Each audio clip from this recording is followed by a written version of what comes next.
My grandson called me at midnight from jail. When I walked in, his fiancée froze. Clear the room. The smell of fresh coffee always brought me back. That comforting bitterness, that first warm sip. It was the one ritual that remained untouched. Every morning at precisely 6:15, 2 sugars, a splash of cream. Just like Richard used to make it for me. He passed 5 years ago this November. A heart attack. Sudden, merciful maybe. I still missed him every single day. Our house felt too big without him. Too quiet. Just me and the memories. The sun was just beginning to peek through the kitchen window, casting long shadows across the oak cabinets we picked out together. I remembered the arguments we had over those cabinets. Silly things, but we always made up. Always. We had 50 years of always. We built a good life, a simple life, a solid one. Or so I thought. Our daughter Sarah grew up in this house. She brought her own children here for holidays. My grandson Ethan, my beautiful Ethan, he was the light of my life. A whirlwind of energy, always with a mischievous grin. He'd tear through the house on Christmas morning, leave a trail of wrapping paper and laughter. He was the reason I kept going after Richard, the reason I thought I had a purpose. He was my second chance, my chance to spoil, my chance to guide, to love unconditionally. Richard loved him too. He'd take Ethan fishing down at the lake, patiently untangling lines, explaining bait. Ethan always preferred the Xbox, but he went for his grandpa. Richard taught him how to change a tire, how to fix a leaky faucet, how to treat a woman right. Or he tried. Ethan wasn't an easy child. He had a rebellious streak, got into some scrapes in high school. Nothing too serious, just teenage foolishness. A few broken windows, a joyride in a friend's dad's car. I was always there to pick up the pieces, to talk to the principal, to pay for the damages. Richard would grumble, but he'd forgive him. Ethan always had a way of turning on the charm, of looking at you with those big innocent eyes, promising he'd learned his lesson, promising he'd make us proud. He went to community college for a while, dropped out, tried a few jobs, never quite found his footing. Sarah, his mother, worried constantly. She'd call me, "Mom, can you talk to Ethan? He's just drifting. He needs direction." I'd tell her he'd find his way. He was a good boy underneath it all, just needed a little more time, a little more support. I gave him money when he needed it, for rent, for car repairs, for that guitar he was convinced would make him a rock star. Richard left me a comfortable inheritance, not millions, but enough. Our house was paid off. We had investments, a decent pension, enough to live on, enough to help my family. It was what Richard would have wanted, to see his grandson happy, successful. Then Chloe came into his life. She was beautiful, striking even, long dark hair, eyes that sparkled. She was smart, ambitious, or so she seemed. Ethan brought her over for Sunday dinner, about 3 years ago. I remember she wore a vibrant red dress. She was so polished, so articulate, so interested in everything. She listened intently as I told stories about Ethan's childhood. She laughed at all the right places. She complimented my cooking. She seemed to adore Ethan, to see something special in him that I knew was there all along, something he hadn't quite managed to show the world yet. I liked her. I really did. She seemed like a breath of fresh air, exactly what Ethan needed, someone to focus him, to motivate him. She had big plans, big dreams. She talked about starting a business, a marketing firm, a social media agency, all very modern, very impressive. Ethan, usually so hesitant, seemed excited, energized. Chloe had a way of making him believe in himself, or at least in the idea of himself. They got engaged 6 months later, a beautiful diamond ring. I cried with happiness. My Ethan, finally settling down, finding love, building a future. They came to me for help with the business. Chloe explained it all, the initial capital, the overhead, the potential returns. She had charts, graphs, projections. It all sounded so professional, so legitimate. Ethan sat beside her, looking proud. He said, "Grandma, this is it. This is my chance, my real chance. I want to make you proud, make Grandpa proud." How could I say no? I had Richard's life insurance policy, a substantial sum. I'd kept it untouched, a rainy day fund. For my family, this was a rainy day. This was a sunny day. This was building a future. I signed the papers. It was a loan, they said, just until the business took off. A temporary measure. They promised to pay me back. With interest. I didn't care about the interest. I just wanted them to succeed. I wanted Ethan to have a good life, a stable life, a life I could be proud of. They thanked me profusely. Chloe hugged me tight. She said, "You're the best, Mary. The absolute best. We'll never forget this. We'll make you proud. I felt a warmth spread through my chest, a deep satisfaction. I was helping my family. That was my purpose. The requests started to come more frequently after that. Small at first, for office supplies, for a new software license, for a marketing campaign that Chloe swore would make them explode. Ethan would call, "Grandma, we just need a little more. This one last push. Chloe says it's vital." I'd transfer the money. My savings account started to shrink. I didn't worry. It was an investment. It was for family. They'd pay me back. Soon, Ethan and Chloe moved into a beautiful new apartment in a trendy part of town. Much too expensive for a struggling startup, but Chloe said it was for appearances, to impress clients, to project success. She bought expensive clothes, designer bags. Ethan started driving a fancier car. Not new, but a luxury model. He said it was a lease, for the business. I wanted to believe him. I needed to believe him. I needed to believe that my investment was being used wisely, that they weren't just spending my money on a lavish lifestyle, but a tiny seed of doubt had been planted, a tiny shiver down my spine. Sarah, my daughter, visited one afternoon. She was always direct. "Mom, are you sure about this business with Ethan and Chloe? They seem to be spending a lot." I heard Chloe talking about a trip to Europe on her Instagram. "For business research," she said, but it looked like a vacation. I dismissed her concerns. "Sarah, you always worry. They're working hard. They deserve nice things. It's an investment in their future." She looked at me. Her eyes held a sadness. "I hope so, Mom. I really hope so." She didn't push it. She rarely did. Sarah was busy with her own life. Her husband, her 2 young girls, my other grandchildren. They were sweet, but Ethan was special. He was my first, my Richard's first. He carried our name, my family. One afternoon, my lawyer, Mr. Henderson, called. He was handling my finances since Richard passed. He said, "Mary, I noticed some unusually large withdrawals from your investment accounts, and a new line of credit opened on the house. Did you authorize these?" My heart jumped. "What line of credit? I haven't authorized anything like that." He sounded grave. He said the papers were signed, your signature, Mary, and witnessed. I felt a cold knot in my stomach. I remembered signing some papers for Ethan and Chloe a few months back. They said it was just a formality to secure the larger loan they were getting for their new office space, to show the bank I was supporting them. A co-signer. I didn't read them carefully enough. I trusted them. I told Mr. Henderson I must have signed them without realizing what they were. For Ethan, for his business. He sighed. "Mary, you need to be more careful. You're putting your home at risk. Your future." I brushed him off. "It's family, Mr. Henderson. They would never hurt me. Never." He tried to warn me. He saw things I refused to see. Blindness. That's what it was. Pure blinding love. Ethan stopped calling as often. Chloe too. They were always busy. Always traveling for business. Or so they said. When they did call, the conversations were brief, full of quick assurances. "We're doing great, Grandma. Just swamped. You'll see. The big break is coming." I missed their Sunday dinners. I missed hearing about their plans. The house felt even emptier.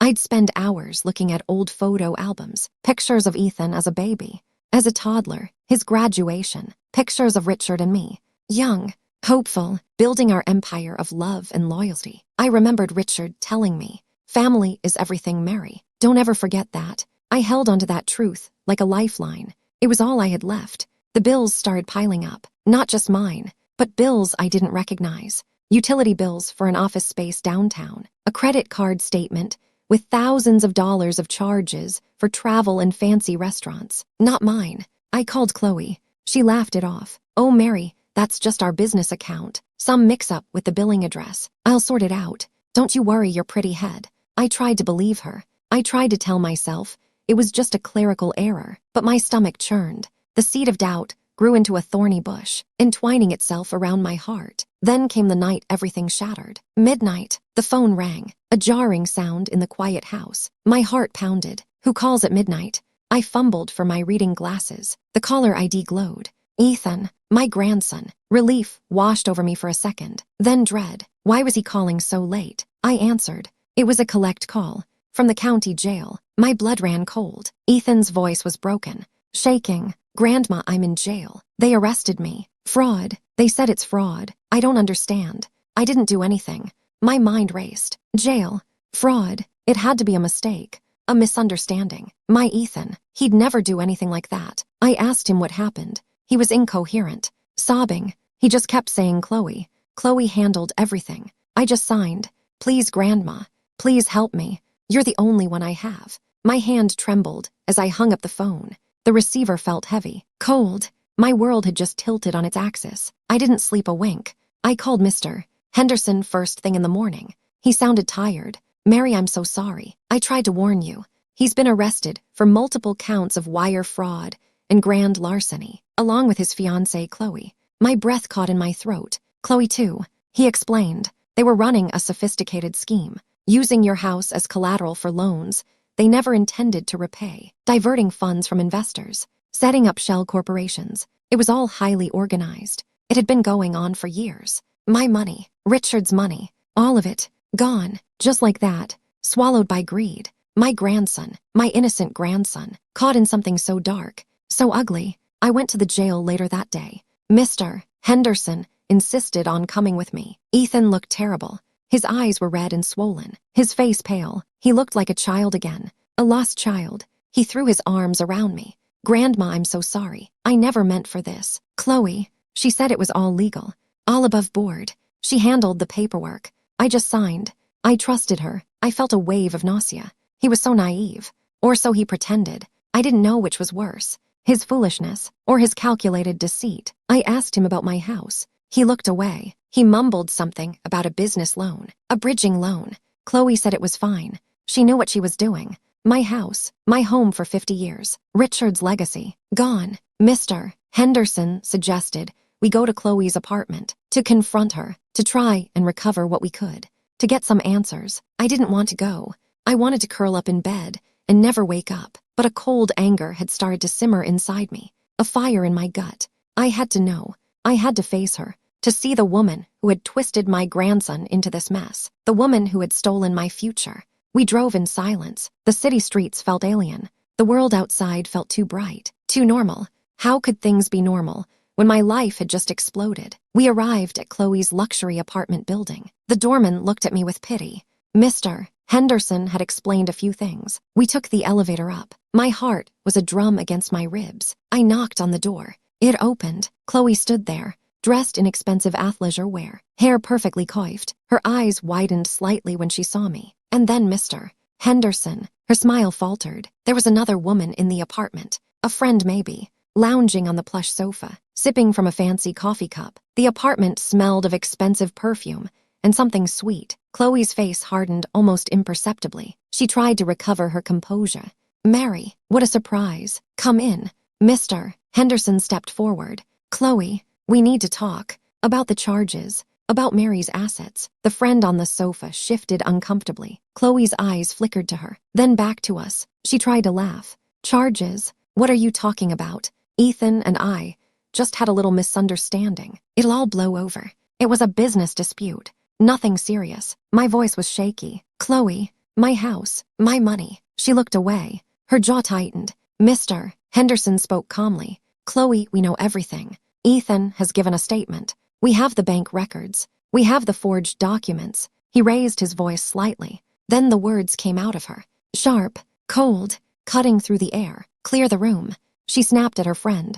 Get out, now. The friend scrambled off the sofa, grabbed her purse, her eyes wide with a mixture of fear and embarrassment. She practically ran out the door, leaving us alone with Chloe. The air crackled with tension. Chloe turned to me, her beautiful face now a mask of pure contempt. Oh, Mary, you old fool. Did you really think I cared about you or your precious Ethan? He was a useful idiot. And you were a gold mine, just waiting to be tapped. I watched you sign those papers. So trusting, so naive. It was almost too easy. My world shattered, not just figuratively, but literally. The walls of the room seemed to crumble. The floor beneath me gave way. I felt a deafening roar in my ears. Her words pierced me, sharper than any knife. The pain was physical, a searing agony in my chest. My grandson, my beloved Ethan, he was in on it. He knew, or he was so willfully blind, so easily manipulated. It was worse than I could have imagined.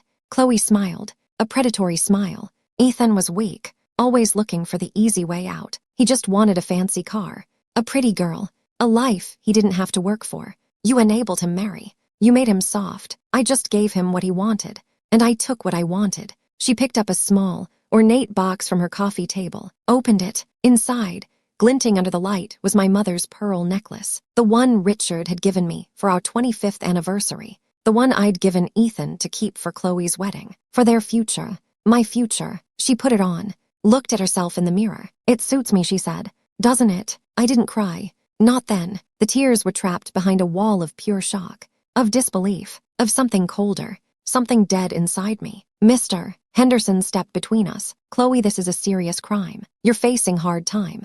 She scoffed. "You think I'm afraid of some old fool and his senile client?" She laughed, a hollow, chilling sound. I saw the glint in her eyes, the pure, unadulterated malice. She was a monster, and I had welcomed her into my home, into my family, into my life. The next few months were a blur of legal jargon, courtrooms, cold benches, endless paperwork. Mr. Henderson worked tirelessly, but it was too late. The money was gone, dispersed into accounts overseas, untraceable. The house, my home, it was collateral for a fraudulent loan. The bank foreclosed. There was nothing left. Richard's pension, my savings, my investments, my mother's jewelry, everything, all gone. It wasn't just the money. It was the principal, the trust, the years, the memories, all tainted, all destroyed. Sarah, my daughter, stood by me during the initial shock, but then her support turned into anger. "How could you be so stupid, Mom? How could you let them take everything? You jeopardized my inheritance," she cried.